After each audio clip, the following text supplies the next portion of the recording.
Artículo 47 de la Constitución. Todos los españoles tienen derecho a disfrutar de una vivienda digna y adecuada. Los poderes públicos promoverán las condiciones necesarias y establecerán las normas pertinentes para hacer efectivo este derecho, regulando la utilización del suelo de acuerdo con el interés general para impedir la especulación. La comunidad participará en las plusvalías que genere la acción urbanística desde los entes públicos. Hasta aquí lo que dice nuestra Carta Magna. La realidad es otra y cada cual la puede interpretar como quiera, desde considerar si las administraciones han hecho durante estos años todo lo necesario para que ese marco sea posible, hasta si el fin lucrativo de los propietarios de viviendas se ha ido de las manos.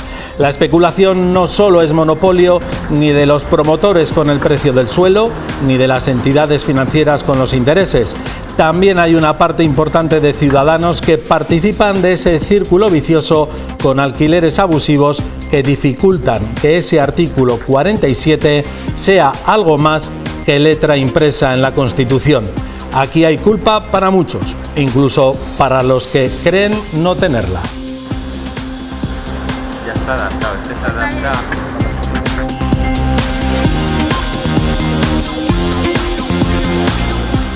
¿Qué tal? Muy buenas noches. Los 113 pisos con los que el Gobierno de La Rioja pone en marcha su parque público de viviendas de alquiler social pueden parecer pocos. Si la cifra se compara con la demanda, posiblemente lo sean, pero es un paso adelante que se puede disponer de ellos. Lo que hace falta es que no sea flor de un día, que esta política se mantenga y también que crezca la conciencia ciudadana y se contribuya. María. Así es, Óscar, muy buenas noches. Hoy la presidenta de La Rioja, Concha Andreu, ha incidido en que este parque es el comienzo de una solución ordenada para garantizar el acceso a la vivienda como derecho básico universal y más aún en tiempos de vulnerabilidad como los actuales. Hasta ahora no había una política de vivienda social. No había una política de vivienda en general, se había descuidado absolutamente esta política de vivienda, siendo un derecho de toda la ciudadanía. Por tanto, podemos sentirnos orgullosos, todos los riojanos y riojanas, de que ya tenemos ese parque de vivienda.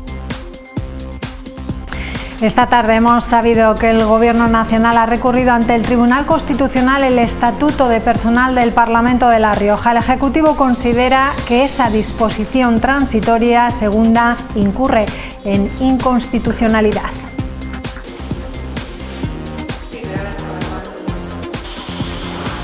Lardero y Villamediana contarán por primera vez con un convenio de colaboración del Gobierno dotado con 741.000 euros. Un convenio específico porque hasta ahora estas dos localidades se incluían en el grupo de municipios de más de 2.000 habitantes.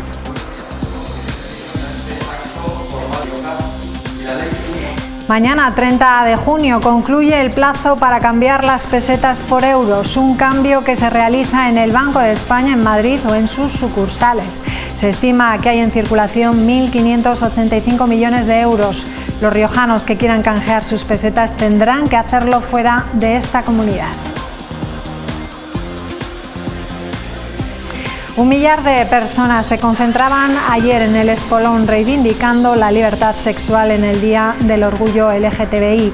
Los concentrados eran en su mayoría jóvenes. Hoy, precisamente, el Gobierno ha aprobado en Consejo de Ministros la Ley Trans por la igualdad del colectivo.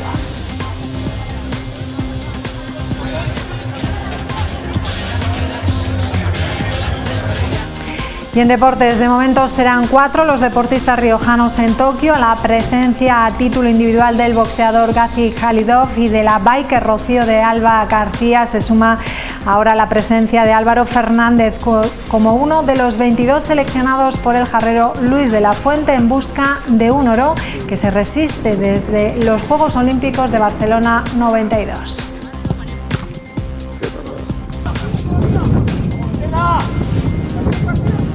Bueno, pues un riojano más que se suma a esa lista de Tokio. Vamos a ver cuántos vuelven con alguna medalla colgada. Esperemos que muchos, pero bueno, esto no se sabe. Hay que ir partido a partido, en este caso con el jugador, con Álvaro, el portero de la Sociedad Deportiva Huesca. Vamos a ver, ojalá tenga suerte, María. Estaremos apoyando de todas formas. Estaremos apoyando igual que ahora apoyamos a España en la Eurocopa, claro, lógicamente. Exactamente, igual.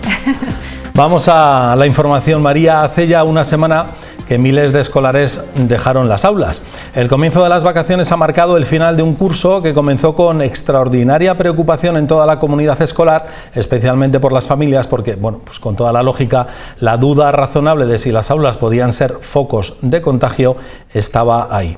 Hoy en Punto de Encuentro nos acompaña el consejero de Educación, Pedro Uruñuela. ¿Qué tal? Muy buenas noches. Hola, buenas noches. Cuando usted se hizo cargo de la Consejería de Educación era algo así como el 4 de agosto, si no recuerdo mal. ¿Había ya planificado algo para el curso escolar desde el punto de vista de la protección COVID o tuvo que correr para que todo comenzase bien? Había un borrador que estaba bastante avanzado, que habían ido trabajando desde la comunidad educativa, pero lo primero que me planteé y lo primero que tuve que hacer es reunirme con los sindicatos, reunirme con padres y madres, reunirme en definitiva con toda la comunidad escolar y concretar y cerrar definitivamente ese plan de contingencia y enviarlo a los centros. Aproveché todo lo bueno que tenía el trabajo realizado hasta ese momento, pero hubo que avanzar bastantes cosas más. Porque lo que yo recuerdo, y yo creo que podemos recordar casi todos, es que en ese momento, al menos en ese final de agosto, ya llevaban ustedes trabajando un mes en los protocolos, había cierto punto de histerismo, si me permite la expresión, lógico por otra parte, pero había cierto grado de histerismo de creer poco en las posibilidades de que el curso pudiera acabar como ha acabado, que ha sido bien. Sí, había un cierto escepticismo, decir, no, ¿qué va a pasar? ¿Cómo van a sucederse los acontecimientos? ¿Va a haber que volver a cerrar? De hecho, nosotros teníamos previsto también un plan para que, caso de que tuviéramos que volver a confinar a los alumnos y alumnas, poder continuar la enseñanza a distancia. Afortunadamente no ha sido necesario y estamos muy satisfechos y muy contentos de cómo fue todo. Si a mí me llegan a decir en aquel momento el curso va a ser así como ha sucedido realmente, inmediatamente habría dicho lo mismo, es decir, ¿dónde tengo que firmar que acepto, compro esta oferta porque realmente merece la pena? ¿Dónde se encontró usted las principales dificultades para que el curso comenzara de una manera correcta? Porque me imagino que era cuestión de ir atando muchísimos cabos en un momento que en un momento dado estaban muy sueltos. Había que pelear pues contra el escepticismo, el histerismo, el descreimiento en las propias normas y en los protocolos que se estaban poniendo. Sí, para mí lo primero y primordial que me planteé como consejero y discutí con mi equipo fue el reforzar al máximo la información. Y entonces por eso pusimos en marcha 4 reuniones a nivel de profesorado y 3 reuniones a nivel de alcaldes de toda La Rioja. Celebramos en distintas comarcas, en Nájera, lo celebramos también en Calahorra y lo celebramos en Logroño. Y en Logroño celebré luego otra reunión específica con los equipos directivos de la red concertada. Entonces faltaba mucha información, quisimos decir, mira, vamos a trabajar así. Dijimos, la primera semana hay que dedicarla fundamentalmente a enseñar habilidades de educación para la salud, que los chicos sepan lo que tienen que hacer, el mínimo que tienen que cumplir, cómo son los grupos burbuja, cómo hay que mantener la distancia y todo esto. Yo creo que eso fue una de las claves del éxito y que contribuyó sobre todo a que todos los equipos directivos que asistieron a la reunión, no faltó nadie, tuvieran información de primera mano, pudieran plantear las dudas que tenían y por lo tanto aclarar los problemas a los que se iban a enfrentar. Tuvimos después, a finales de septiembre, primeros de octubre, no recuerdo exactamente la fecha, otra reunión ya más selecta, más escogida, fundamentalmente con equipos directivos de primaria, que nos habían pedido porque estaban surgiendo problemas y tuvimos la reunión en la sala Gonzalo de Berceo y se aclararon todas las dudas que podía haber. Y luego, pues en segundo lugar, yo creo que el gran éxito y toda mi obsesión fue poner en marcha los equipos COVID de educación.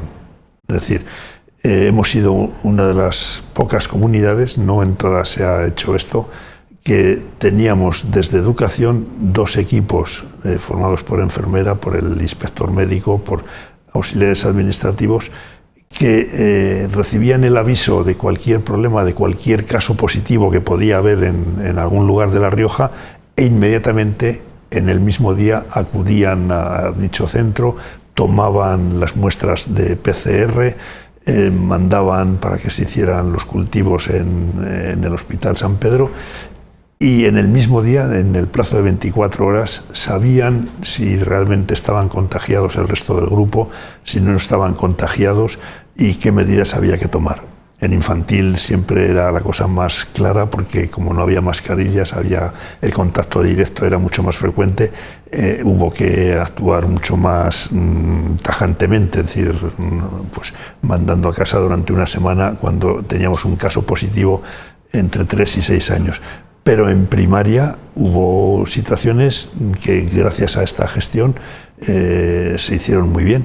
El récord del equipo, los equipos COVID, está en 3 horas. Recibieron un aviso en Logroño, hicieron las pruebas, obtuvieron los resultados y en 3 horas padres y madres sabían que podían seguir llevando a los hijos al colegio porque no había habido ningún contagio, era un caso aislado y todo esto. Para mí han sido los 2 factores de éxito. Y dentro del equipo COVID, pues yo creo que hay que resaltar la labor importante que realizó el inspector médico José Ignacio Aguado, que realmente ha sido el alma de este equipo. Se han recorrido prácticamente, ha faltado muy poco para los 17.000 kilómetros por toda la comunidad autónoma, y que yo creo que además su forma de ser, su forma de gestionar, ha transmitido mucha confianza a los equipos directivos y como tal es justo reconocerlo. El otro día comentábamos que, no estaba usted aquí, pero uno de los editoriales de arranque de Punto de Encuentro comentábamos que el éxito tiene muchos padres y el fracaso pocos. Si no hubiera salido el curso tan bien, el fracaso hubiera sido tan solo de la Consejería de Educación, ahora que el éxito se lo apuntan también toda la comunidad escolar. Hubiera sido un fracaso del consejero, que no había sabido organizar el equipo y hacerlo eficaz. Pero afortunadamente yo creo que hay que resaltar que el éxito ha sido de todos. Y me gustaría mencionar en primer lugar a los propios alumnos y alumnas, que se han comportado estupendamente, que han aceptado tener que llevar la mascarilla, guardar el grupo burbuja, pasar de jugar y de ver a amigos que a lo mejor estaban en otra clase y con los que no podían coincidir, que han aguantado la ventilación y las temperaturas en invierno, pero que era necesario, y dar clase con el abrigo puesto porque no quedaba más remedio, ¿no? En segundo lugar, yo quiero resaltar el gran trabajo que han hecho todos los maestros y maestras y el profesorado de secundaria en general, que realmente han cumplido y han procurado hacer cumplir a los chicos y chicas todo el plan de contingencia, las orientaciones que se habían marcado, y que han realizado un trabajo estupendo. Los equipos directivos también, las familias, padres y madres que hacían caso, que no llevaban a sus hijos si tenían cualquier sospecha o cualquier síntoma que pudiera ser compatible con el COVID. Yo tengo que felicitar y felicito, y estoy repitiéndolo todos estos días, a toda la comunidad educativa, porque han sido un ejemplo de responsabilidad. La consejería lo hemos tenido fácil en cuanto que las instrucciones que habíamos preparado, las medidas previstas en el plan de contingencia, las han captado rápidamente y las han llevado a la práctica de una manera muy responsable. No me queda nada más que felicitarles. Usted ayer, a la hora de hacer el balance de este curso, anunciaba que en la última semana del mes de agosto se iba a proceder a la vacunación de gente joven, de alumnos de entre 12 y 18 años aproximadamente. Es con lo que contaban hace unos meses. Eso da un porcentaje de fiabilidad y de seguridad muchísimo mayor ya para el próximo curso. Efectivamente. Es la medida que nos ha anunciado tanto la Consejería de Salud como el Ministerio de Sanidad del Estado. Evidentemente, hay que ser cautos, hay que ser prudentes, porque depende de que lleguen las vacunas a tiempo, y ya sabemos pues, que ha habido momentos en que hubo retrasos, en que hubo problemas para que llegaran, y todo esto va a repercutir mucho en la velocidad de vacunación y todo esto. pero en un primer momento lo que nos han garantizado es que la última semana de agosto empieza la vacunación.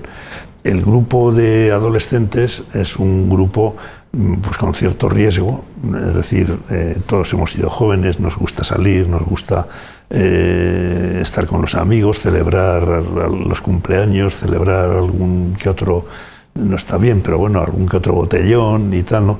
Y entonces yo creo que eso nos va a dar mucha seguridad y sobre todo va a permitir flexibilizar las medidas de distanciamiento de una persona a otra, las medidas de juntar grupos o dejar de juntarlos, el que pueda haber actividades extraescolares y todo esto. Yo estoy muy esperanzado de que se pueda llevar a cabo cuanto antes porque nos va a dar garantías de un curso mucho más seguro en esto y ojalá que pronto nos digan si realmente se puede empezar a vacunar desde los 3 años hasta los 12. Si nos dieran esa noticia sería la mejor noticia, porque entonces sí que tendríamos muchas más garantías que las que estamos teniendo en este momento.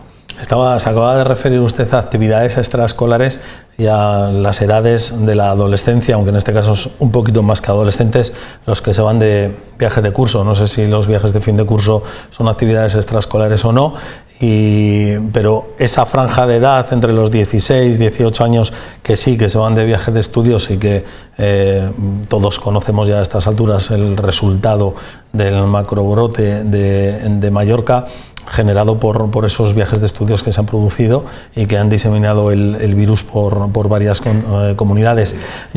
A La Rioja parece que no ha llegado ninguno. No sé si han tenido ustedes, me imagino que algún seguimiento, contacto con el Departamento de Educación de Baleares. Y otra cuestión. ¿Usted habría sido partidario de suspender este año los viajes de final de curso de estos alumnos? Yo particularmente sí, particularmente. Es una opinión muy discutible.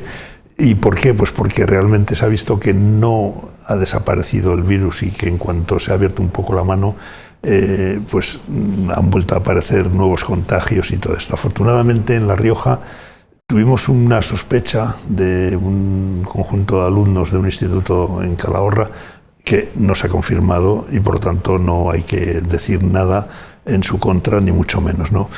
Yo entiendo a los jóvenes, yo he ido siempre que fui profesor, siempre iba con los chicos y curiosamente siempre querían ir a Mallorca, y evidentemente no era solo por ver la catedral, como esos franceses que venían a Madrid a ver el Prado y a ver otros museos. Yo los entiendo, o sea, todos hemos sido jóvenes, ¿no? Pero creo que nos ha faltado convencerles de una manera más suficiente de que aunque no estuvieran en el instituto o estuvieran en el colegio concertado donde estudiaban, no tenían que bajar la guardia, que había que tener determinadas medidas muy presentes, ¿no? Yo creo que es lo que nos ha faltado, pero afortunadamente no ha pasado nada. Otra cosa que, por ejemplo, nos ha llamado la atención y que lo supimos controlar. Desde que terminaron las clases en el mes de junio, los que habían aprobado y no tenían que presentarse a los exámenes de recuperación, pues sí que notamos un leve incremento de casos. Estábamos teniendo en institutos en secundaria 2, 3, 4 casos como mucho al día de nuevos contagios. Desde que los días que no tuvimos las clases de manera normal y habitual, empezamos a ver que subían, se disparaban y que llegábamos a 20, 22, luego volvía a bajar, volvía a subir y hicimos un llamamiento para que se vigilara, para que se insistiera a los chicos y chicas que tenían que seguir teniendo las medidas de precaución porque el virus no había desaparecido. Me imagino que de esos contactos que han tenido ustedes con el Departamento de Educación de Baleares y de la activación de todos los protocolos, a estas alturas ya darán por descartada la posibilidad de que pueda haber alguna transmisión, algún efecto de transmisión del virus en La Rioja a partir de ese brote de Baleares, ¿no? Todo apunta a que en La Rioja no tenemos que temer que vuelva a haber un nuevo brote vinculado con las Islas Baleares, ni mucho menos. Todas las garantías que nos han dado van en esa dirección. Decía antes que usted se hizo cargo de la Consejería de Educación el día 4 de agosto, lo anunció la presidenta Concha Andreu 2 días antes. Lo hizo en un momento en el que, aparte de estar presente todo el protocolo que era necesario para afrontar el curso COVID, por decirlo de alguna manera, también había otras cuestiones en su consejería. Era una consejería en ebullición, con determinadas cuestiones, varios conflictos que llevaban enquistados unos cuantos meses con su antecesor en el cargo. Por ejemplo, la concertada estaba en pie de guerra contra Luis Cacho. ¿Usted qué se encontró en agosto en la consejería en ese sentido, ya coronavirus aparte? Sí, yo me encontré en una situación objetiva, que se puede demostrar con datos, en el cual durante los últimos 10 años, por ejemplo, pues el porcentaje de crecimiento del presupuesto dedicado a la enseñanza de la red pública había crecido un 3%, mientras que en los mismos 10 años el presupuesto de la red concertada había crecido un 30%. Me encontré con situaciones en las cuales me parecía que no se estaban respetando determinados valores relacionados con el derecho a la educación de todo niño o niña, que se acumulaban determinados tipos de alumnos y de alumnas en unos centros, mientras que en otros apenas tenían un porcentaje de un 2% de alumnado emigrante o de alumnado con necesidades educativas específicas, mientras que había otros colegios que estaban en el 60-63%. Entonces, uno de mis objetivos, el primero de todos, fue, en primer lugar, pacificar. Es decir, vamos a crear condiciones, porque la educación solo es posible si hay un buen clima, un entendimiento, no hay enfrentamientos violentos, conflictos fuertes y tal, ¿no? Y la manera de hacer eso es hablando con todo el mundo, intentar comprenderle, intentar ver cuáles eran sus pretensiones justas y adecuadas e intentar ponerlas en marcha, ¿no? Y luego, en segundo lugar, me tocó también aplicar la nueva ley, la LOMLOE, que estaba muy avanzada, que luego se aprobó a finales de diciembre y entró en vigor en enero, y sobre todo en un tema muy específico, que era el relativo a la escolarización, y que realmente la escolarización respondiera a los principios de equidad, a los principios de justicia de alguna manera, y de salvaguardar el derecho a la educación de todos los chicos y chicas. Nos encontramos también una cosa importante, a diferencia de lo anterior. Aprovechando la bajada del número de alumnos y de alumnas, decidimos en el equipo de la consejería, que tengo la suerte de coordinar y de impulsar, no cerrar unidades, sino aprovechar y bajar las ratios de alumnos. Es decir, que hubiera menos alumnos y alumnas por clase, y de tal manera que prácticamente en infantil, en 3 años todos están a 20 como máximo de ratio, y de tal manera que mantuviéramos las mismas unidades, mantuviéramos el mismo empleo, no hubiera que despedir a ningún maestro o maestra, y que eso se convirtiera en un principio de gestión para que en años sucesivos la bajada de ratio fuera significativa. Yo soy de los que opina, y lo tengo muy estudiado, que bajar el número de alumnos es una condición necesaria, pero como dicen los lógicos, no es suficiente. Hay que cambiar también la metodología, hay que introducir trabajo por proyectos, trabajo por cooperativo. Es decir, si haces, aunque sean menos alumnos, si sigues haciendo las mismas cosas que hacías cuando tenías 30 o 35 alumnos y alumnas, difícilmente vas a mejorar, ¿no? Entonces, nuestro objetivo para este próximo curso, el que empezará en el 1 de septiembre, es precisamente incidir mucho en los cambios en la metodología, en la formación del profesorado, en el trabajo de proyectos y por proyectos, lo que es el aprendizaje-servicio, en fin, todas estas metodologías que realmente van a servir para cambiar mucho los resultados y el enfoque de la educación en La Rioja en los próximos años. O sea, usted se encontró con un crecimiento del 3% de inversión en la pública y de más de un 30% en la concertada. Sin embargo, las críticas que recibía su gobierno y su consejería eran que parecía casi lo contrario. ¿Cómo logró apaciguarlo casi sin cerrar ningún aula de concertada? Lo vuelvo a decir, celebré, yo creo que es la primera vez, por lo menos eso me dijeron, que el consejero reunía a todos los directores, directoras de los centros concertados para exponerles cómo iba a ser el inicio de curso, los objetivos que nos marcábamos, cómo íbamos a abordar la pandemia y todo esto, ¿no? Yo creo, yo por mi formación y por mi experiencia profesional he trabajado mucho todo lo relacionado con la convivencia, con el entendimiento, con intentar entender al otro, tiene sus razones y tiene su parte de razón, intentar llegar a acuerdos, y yo creo que es lo que me ha llevado a todo eso. Tuvimos momentos de tensión, evidentemente, hubo momentos duros en el Parlamento, también de alguna manera azuzados por algún grupo político. Es normal, están en su derecho y lo deben hacer, ¿no? Pero yo me sigo reuniendo mensualmente con los representantes de escuelas católicas para ver sus peticiones, y en eso estamos. Usted siempre se ha dicho que es un perfil pacificador, y parece que es lo que aplicó en el mes de agosto del año pasado cuando llegó. Usted lleva muchos años ya en esto de la política y en esto de la educación, y ha escrito libros al respecto. Por ejemplo, una de las entrevistas que he leído que le hicieron a usted hace 2 años, no sé si habrá cambiado de opinión o si lo estará incluso aplicando en su consejería, dice que es clave formar al profesorado en la gestión pacífica de los conflictos, y que no se hace. Eso es una frase suya de hace 2 años. No sé si usted está aplicándose el cuento en su consejería. Intento aplicarlo, aunque pues, como humano que soy, no siempre acierto y puedo a veces cometer errores, ¿no? Ahora, por ejemplo, hemos sacado a la luz pública el nuevo decreto de convivencia para iniciar una tramitación que va a ser larga, porque hay que cambiar también la ley de autoridad del profesorado, hay que cambiar otras normativas básicas, y en el título segundo, en general en el nuevo decreto, queremos que sea un decreto de convivencia, no un decreto de disciplina, no un decreto para controlar al alumnado, no un decreto para decir esto es lo que no se puede hacer y el que lo haga tiene estas sanciones aplicadas por estas personas. No, queremos trabajar en positivo la convivencia, porque nos parece que es clave, que es fundamental.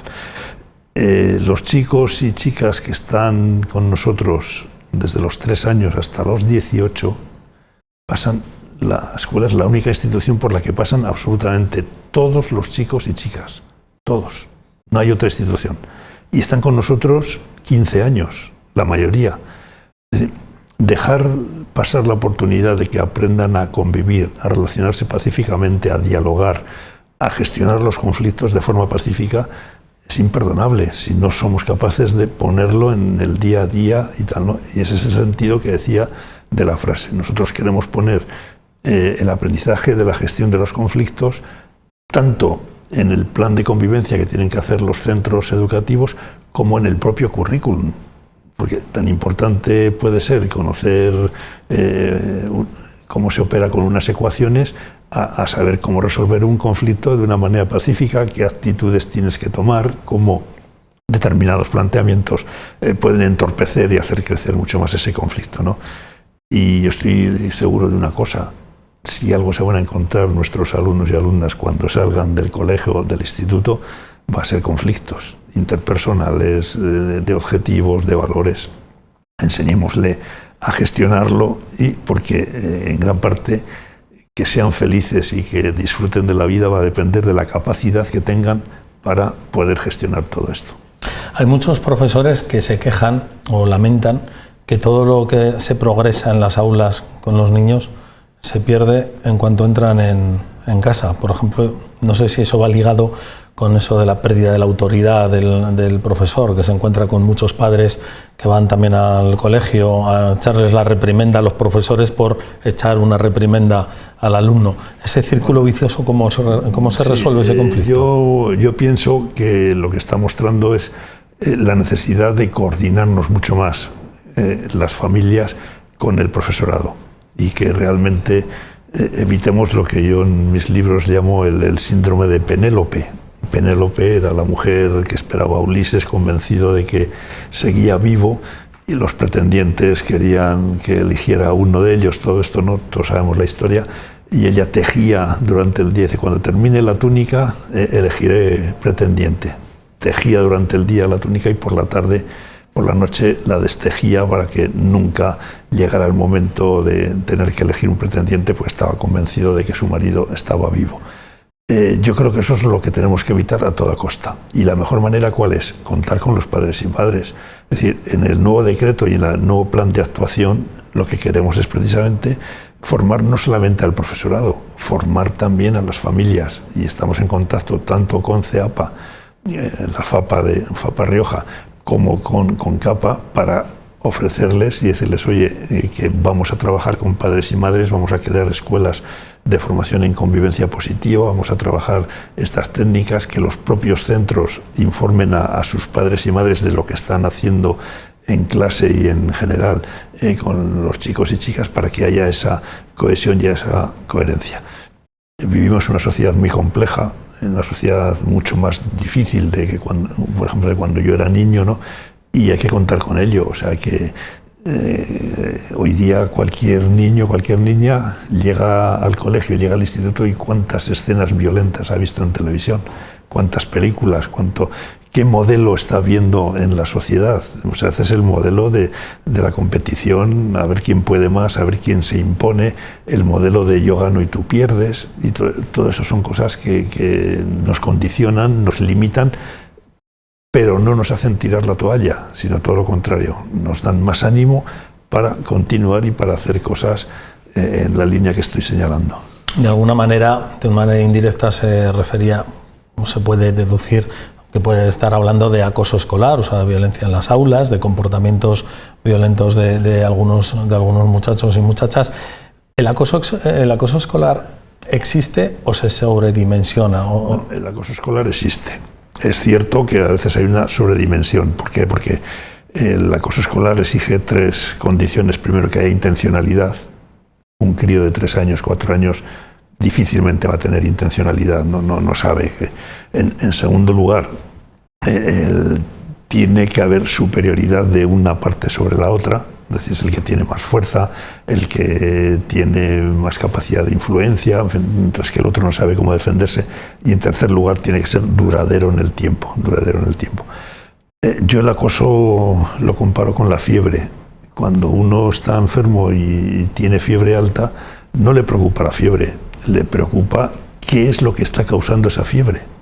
Y para mí el acoso es la fiebre que te dice, ojo, aquí está fallando la educación en la convivencia. No estamos trabajando las competencias necesarias para saber convivir en paz, gestionar nuestros conflictos, entender al otro, relacionarnos con el otro, etcétera, ¿no? En este sentido, yo, por ejemplo, no comparto el planteamiento que me ha llegado de Cataluña, en el cual han separado por un lado el plan de convivencia y por otro lado un programa que ellos llaman escuelas libres de violencia, y que han ofrecido a todos los centros, y no se ha apuntado ninguno, en secundaria ninguno que yo sepa. ¿Por qué? Porque él no ha captado, no ha conectado suficientemente con el profesorado. Yo creo que el problema del acoso es un problema muy serio, es un problema de grupo, además, de fallo de grupo. No es que haya un provocador, no es que eso, y que exige que trabajemos a la vez con el que está causando esa agresión, el autor de esa agresión, y hacerle cambiar y pensar en las consecuencias. La falta de empatía, la falta de ponerse en el lugar del otro, la falta de pensamiento consecuencial, de a dónde me lleva esta conducta hacia esa otra persona, ¿no?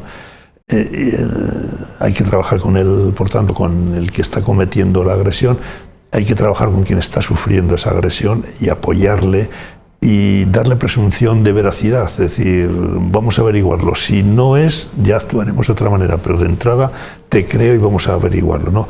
Y sobre todo hay que trabajar con todo el grupo, porque el problema del acoso muchas veces es que los compañeros y compañeras son plenamente conscientes de lo que está pasando, plenamente conscientes, pero no se atreven a denunciarlo, no se atreven a dar la cara, porque dicen, me van a poner la etiqueta de chivato y lo peor que puede haber es chivato, o me pueden decir, te vas a enterar, dejo a este y me voy a por ti y te hago el acoso y te hago en general el maltrato hacia ti. No ¿Falla entonces el protocolo de detección? No, falla la labor de prevención.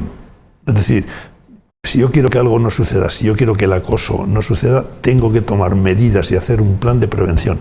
Y eso es lo que no hemos sabido transmitir ni ver. El protocolo entra en vigor cuando se ha producido un caso de acoso.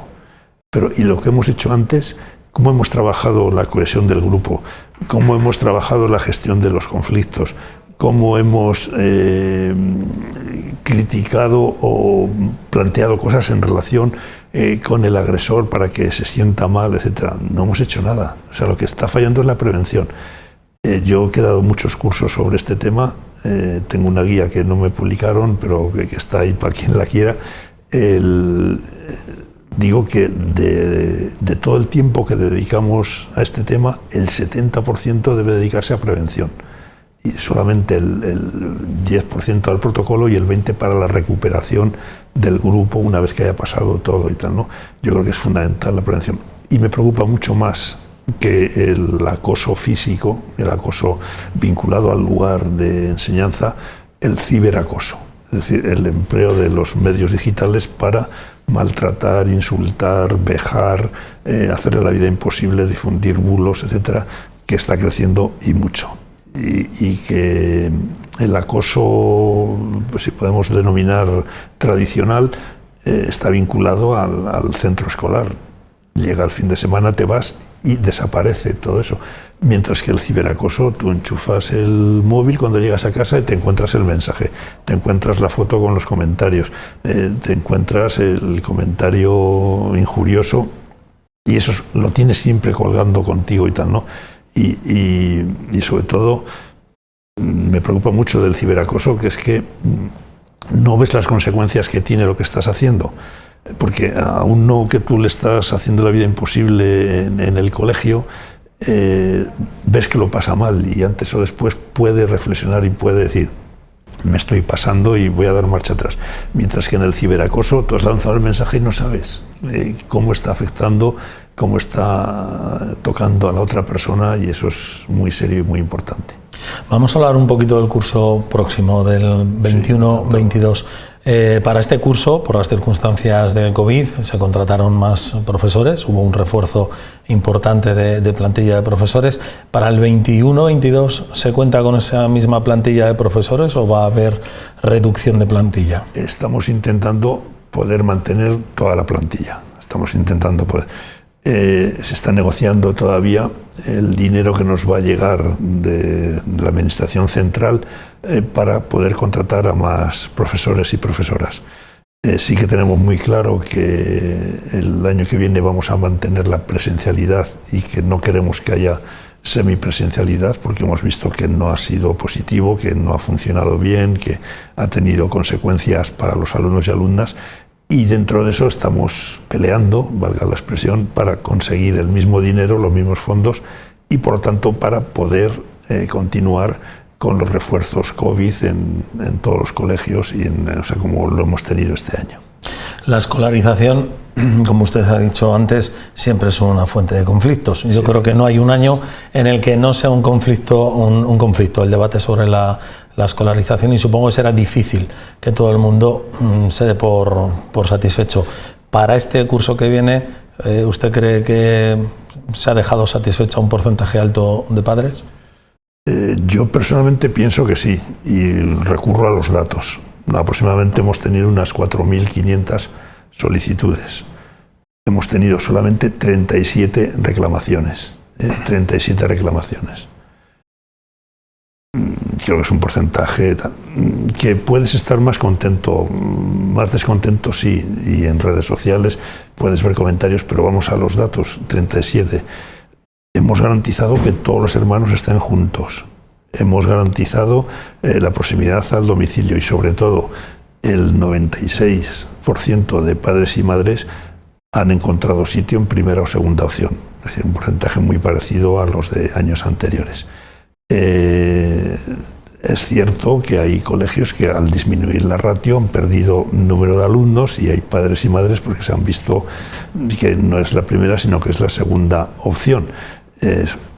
Evidentemente también hemos cometido algunos errores, revisaremos alguna cosa de la puntuación, en la propia zonificación tenemos que ver algún detalle, y todo, o sea, siempre hay que aprender de cómo han salido las cosas, ¿no? Pero yo estoy satisfecho y yo creo que en general la ciudadanía ha quedado bastante satisfecha.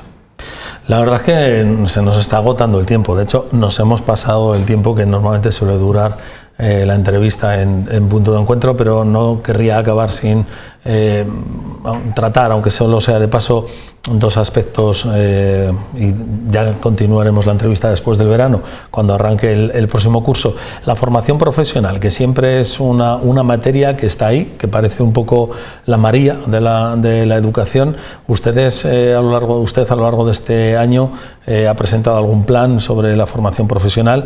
¿Está convencido de que se puede reforzar y que puede mejorarse? ¿Está escalando posiciones en las preferencias de los jóvenes que tienen que decidir sobre su futuro? Sí, está escalando. No puedo dar datos de este próximo curso porque es ahora precisamente cuando empieza la petición y cuando, o sea, tienes que saber los resultados que ha habido en primaria o en secundaria después para poder pedir. Pero, por ejemplo, en estos momentos tenemos más alumnos y alumnas estudiando formación profesional que estudiando bachillerato. Somos de las comunidades de España que en ese sentido más han avanzado. Hay una diferencia casi de 700 alumnos más en formación profesional que en bachillerato. En segundo lugar, hemos hecho un esfuerzo muy importante para reconocer las competencias profesionales de aproximadamente 3.000 personas. Hasta el momento la cosa va bastante bien. Calculamos que ya están cerca de las 1.000 personas las que han solicitado reconocimiento, es decir, gente que tiene experiencia más que de sobra, pero que no tiene un título que le diga su cualificación profesional es esta y por tanto usted puede solicitar este trabajo o este otro trabajo.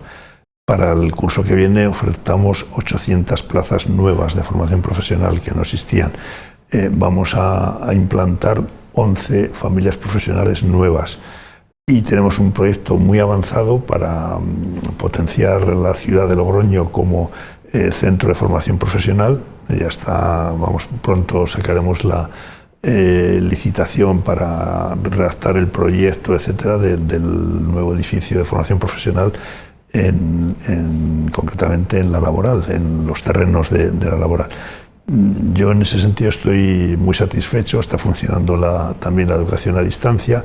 Y luego queremos también potenciar mucho lo que es la formación profesional básica, porque es la manera de recuperar a muchos chicos y chicas que se han quedado sin poder titular porque abandonaron a los 13, 14 años sin tener ninguna posibilidad de obtener el título, y además era imposible con la antigua ley, con la LOMCE, que pudieran obtener la titulación. Pongo un ejemplo. En estos momentos hay una zona en Logroño, la relativa en torno de San Francisco, en la cual no hay niños.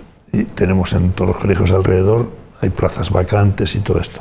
Sin embargo, hemos hecho un estudio demostrando que casi todos estos chicos no han pasado de segundo de la ESO. Entonces, ¿qué es lo que queremos plantear en San Francisco? Una segunda oportunidad para muchos de estos chicos y chicas, reconvertir el colegio, no cerrarlo en determinadas enseñanzas, pero ofrecer la posibilidad de que estos alumnos vuelvan a través de la formación para el empleo, a través de la formación profesional básica, y puedan obtener el título de secundaria que les permita luego continuar formación profesional de grado medio y otras alternativas, ¿no? También hacía usted referencia antes que una de las cuestiones que se encontró y a las que tuvo que hacer frente en el comienzo del curso fue, bueno, pues la aplicación de la LOMLOE, la última ley educativa. Yo no sé usted, como profesional que lleva ya toda una vida trabajando en el ámbito de la educación, cómo ve todo esto de que cada gobierno que hay en Madrid, que llega a Moncloa, hace su ley y nunca se llega a consensuar un futuro educativo sobre una norma común. Quizá usted, que estuvo trabajando con Moncloa, casi en Moncloa, con Rodríguez Zapatero entre el año 2004 y 2008, vio muy cerca la posibilidad de llegar a un acuerdo, a un pacto educativo, sí, con el Partido Popular. La vimos muy cerca, concretamente cuando, al poco de entrar el ministro Ángel Gabilondo, había prácticamente redactado un acuerdo que estaba para firmar, e incluso estábamos citados y habíamos citado a todas las partes para el martes a las 5 de la tarde, el martes siguiente. ¿Qué es lo que ocurrió? Que el lunes llamaron desde el Partido Popular, concretamente María Dolores de Cospedal, para decir que no iban a firmar el acuerdo, puesto que todas las encuestas decían que iban a ganar por mayoría absoluta, como así fue, y que entonces iban a poner su propia ley. Yo creo que nos falta mucho pues este espíritu de buscar el acuerdo, de no querer quedar por encima del otro. En el pacto que se proponía por parte del ministro Gabilondo había concesiones pues que a muchos nos chirriaban, a mí entre otros algunas cosas, ¿no?, relativas al papel de la escuela concertada, relativas también a la construcción. Y aprovecho para aclarar una cosa. Se habla de que hay muchas leyes. Básicamente ha habido 2 leyes en España de educación. Leyes que hayan afectado a la estructura educativa, al currículum, a lo que aprenden nuestros chicos y chicas, que es, por un lado, la LOCSE y sus derivados, LOE, LONLOE, etc. Y luego, por otro lado, la ley del Partido Popular, la LOCE, que lo ha tenido la LONCE y que ha tenido, y son 2 visiones muy, de alguna manera, muy enfrentadas, pero en las que es posible llegar a un acuerdo, como demuestra el ejemplo de Ángel Gabilondo. Han pasado muchos años desde aquella posibilidad de un pacto educativo entre Partido Popular y Partido Socialista. ¿Usted contempla que pueda llegarse en el futuro a un acuerdo, o al final, por lo que sea, siempre va a estar por encima de los intereses de partido que los intereses generales? Siendo realista en estos momentos, yo creo que es muy difícil. Estamos viendo actitudes desde boicot a renovación de órganos que constitucionalmente deberían estar renovados, hasta una oposición frontal a cualquier cosa con el objetivo básicamente de hacer caer al gobierno de la nación. Yo en estos momentos lo veo imposible, en estos momentos. Pero yo espero, yo creo que en el Partido Popular hay gente sensata, hay gente que además entiende de educación, con el que puedo compartir determinadas cuestiones y otras no, pero con el que me puedo poner de acuerdo. Y yo creo que ahora mismo en el Ministerio predomina esa línea. De quienes están al frente en las secretarías de Estado, quien está la propia ministra, etcétera, son personas que son capaces de ceder y de buscar un acuerdo. Otra cosa es que el contexto, las circunstancias en las que estamos en este momento, nos lo faciliten o no. Yo pienso que no. Le había dicho que íbamos a estar solamente 2 preguntas más, pero le voy a hacer una tercera. A todos, yo creo, a mucha gente le sorprendió su nombramiento como consejero, no porque no estuviera capacitado para el cargo, sino posiblemente pues porque estaba a otras cosas y a lo mejor no estaba en la quiniela de nadie, pero sí estaba en la de Concha Andreu, como bien se pudo comprobar en el mes de agosto. Yo no sé si su compromiso con Andreu acabará en mayo del 2023 o estaría dispuesto a continuar. Yo soy rojiblanco, aunque no sea del Atlético de Madrid, sino de la Unión Deportiva Logroñés y del Athletic Club de Bilbao. Y los rojiblancos decimos siempre que hay que ir partido a partido. A mí me preocupa el curso que viene, me preocupa los objetivos que tenemos de renovación de la educación en La Rioja para aplicar la LONLOE, y en su momento ya lo veremos. O sea, yo lo que quiero es trabajar a tope en el día a día, partido a partido, ir sacando cosas adelante, ir ganando, pues por ejemplo, en formación del profesorado. Hemos pasado de unas 6.000 personas formadas en años anteriores a 23.000 este año. O sea, dar saltos, ir tomando pequeñas medidas y tal. Y el futuro, pues ya llegará. Cuando llegue le podré contestar y le podré decir qué es lo que voy a hacer. Quedan 2 años todavía de legislatura y apasionantes. Me imagino, con muchos retos. Por las cosas que tenemos que llevar a cabo. Pues muchas gracias, Pedro Uruñuela, consejero de Educación de La Rioja. Gracias por estar con nosotros. Le esperamos aquí en esta misma mesa de punto de encuentro cuando arranque el próximo curso, a ver qué novedades trae. Siempre que me llamen voy a venir porque estoy encantado y porque me gusta hablar, me gusta explicar las cosas y que el ciudadano o la ciudadana en general sepa lo que estamos haciendo, por qué lo estamos haciendo y desde luego la televisión es un medio muy eficaz y muy oportuno para poder decir lo que queremos. Pues muchas gracias, le agradecemos su disposición para estar con nosotros en las 7. Gracias, consejero. Buenas noches. A ustedes. Buenas noches. Nosotros ahora vamos a hacer una pequeña pausa para la publicidad y enseguida viene María Maave para hacer el repaso a la actualidad de este martes.